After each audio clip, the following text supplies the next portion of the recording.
the important stages in the evolution of what is today the chocolate bar was when the Spanish conquistadors introduced sweeteners to chocolate, turning this formerly bitter drink into a sweet dessert.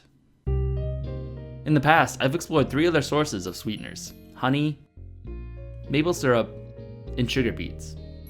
And while already in tropical Mexico, I'll be able to explore the 4th and by far the most common source of sweetener: sugarcane. Sugarcane is a grass plant that's native to South and Southeast Asia. It's believed it was first domesticated around 8000 BC in New Guinea. However, the first people to extract the sugary content of this plant was likely in India. Between the 6th and 4th century BC, Persians encountered and spread this amazing crop west. And by 300 BC, the Greeks brought it to the Mediterranean and referred to it as reeds that produce honey without bees. During the Crusades in the 11th century, it was brought even further west in Europe by returning crusaders, who encountered the new spice and referred to it as sweet salt. On a second trip to the New World in 1493, Christopher Columbus brought sugarcane seedlings, where it was found to grow well in the American tropics. This soon began the widespread cultivation of sugarcane in the New World. Unfortunately, sugar production was a very labor-intensive industry, and in order to meet the high demand for affordable sugar, the Atlantic Trade Triangle formed, where slaves from Africa were brought to the Americas to work at sugar plantations to produce sugar that was then shipped to Europe. By 1750, sugar was considered the most valuable commodity in European trade. While slavery was eventually outlawed in the 1800s, the demand for sugar has remained just as high, and even today, it stands as the largest produced crop in the world. With this popular plant being the last ingredient I need to gather in Mexico for my chocolate bar, I hitched a ride with Manuel from San Jose Chocolate, and we headed towards this sugarcane plantation. There's the sugarcane. Behind me, they're tilling some of the land to plant a future crop of sugarcane. A little bit down the road, we're going to go harvest some mature sugarcane. Let's go check it out.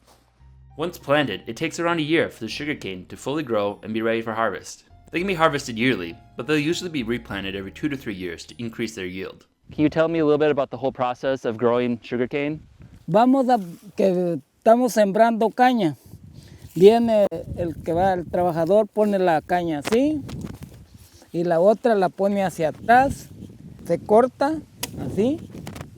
Así, así y así. Entonces ya que está cortada, se tapa así. En cada goncecito produce 1 o 2 cañas. Por eso de 1 hectárea tiene que dar esta caña así como está, tiene que dar pasadito de 100 toneladas. So gonna try some of the sugarcane? Sí, ahorita vamos a empezar a pelarla. Como esta está mucho más dulce que la que te comieron ellos.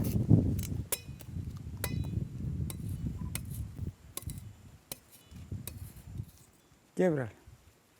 Gracias. That's really good. It's just dripping with sugary water. It's very sweet. It's really good. I'm not sure if there's anything I compare it to. It's just very sweet.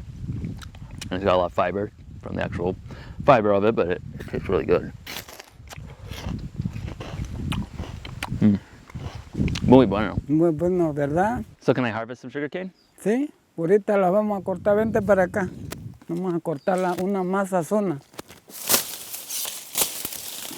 Te la voy a limpiar para que la lleve. Y ahí vas a cortar tú una también así sazona para que una grande. Esta te la voy a mostrar.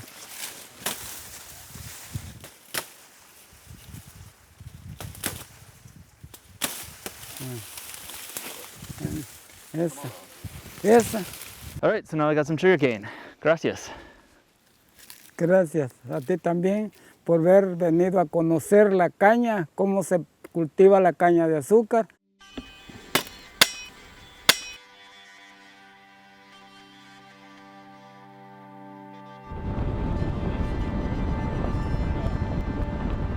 So we just harvested some sugarcane.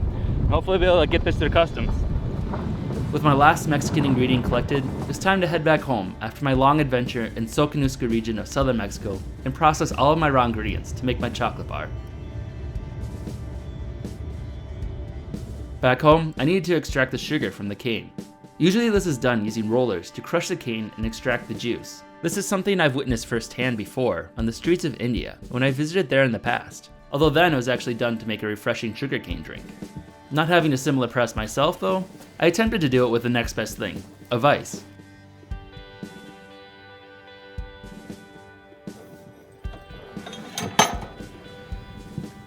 I don't think this is gonna work.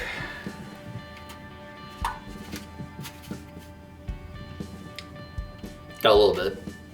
I don't think that's gonna make much sugar though. Unfortunately, that wasn't working out too efficiently. So I'll just try boiling them to extract the sugars.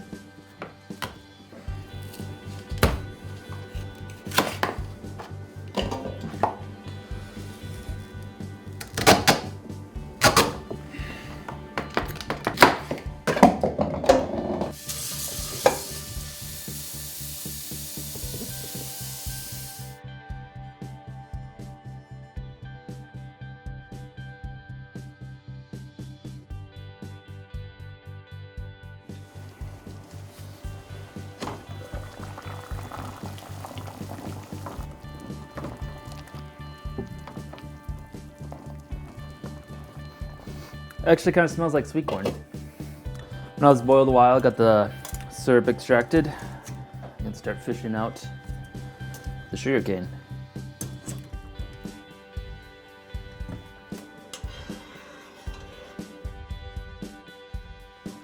After boiling for a few hours, just have a nice sugar syrup left over. So just gonna pour that out and let it cool.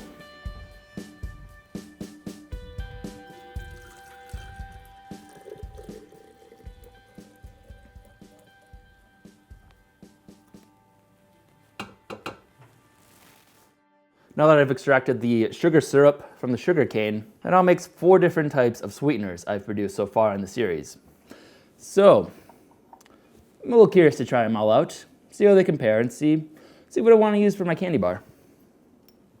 Start with the freshly made sugarcane. As expected, it's very rich, very sweet. It still kind of has a little bit of that sweet corn flavor to it, actually. It's kind of surprising. Now we have the sugar beets.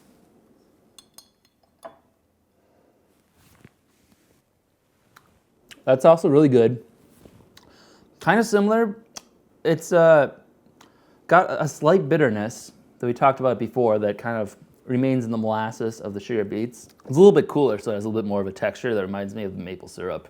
So try the maple syrup next.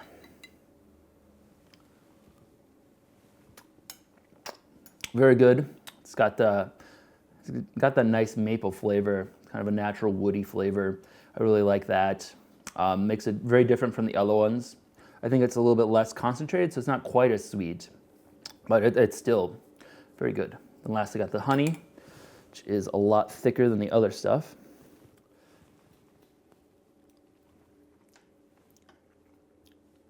Also really good, very sweet, very thick. I'd say it probably has the most unique flavor of all of them. Also really good. So I really don't have a definitive answer. These are all really good in their own way, but I think sugarcane is probably the most neutral flavor. So I think that's what I'll use in my candy bar, just so we can focus more on the chocolate flavor than what the other ones might bring to it.